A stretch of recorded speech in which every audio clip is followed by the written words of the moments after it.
তথ্য ও সম্প্রচার মন্ত্রী জহিরুদ্দিন স্বপন বলেছেন, গণমাধ্যমের স্বাধীনতা নিশ্চিত করাই হবে বাকশালী শাসনের বিরুদ্ধে মধুর প্রতিশোধ। দুপুরে রাজধানীতে চলচ্চিত্র ও প্রকাশনা অধিদপ্তরের মিলনায়তনে আয়োজিত এক সেমিনারে তিনি কথা বলেন।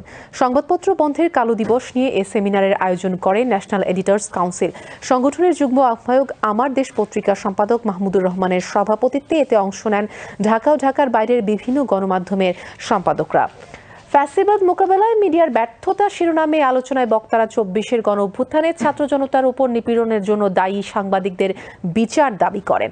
তথ্য ও সম্প্রচার মন্ত্রী বলেন, গণমাধ্যমগুলো আলাদা চেতনা ও দর্শন ধারণ করবে, কিন্তু দেশের পক্ষে একতাবদ্ধ থাকতে হবে। এমন ঐক্য সৃষ্টির বড় সুযোগ এসেছে বলে জানান মন্ত্রী।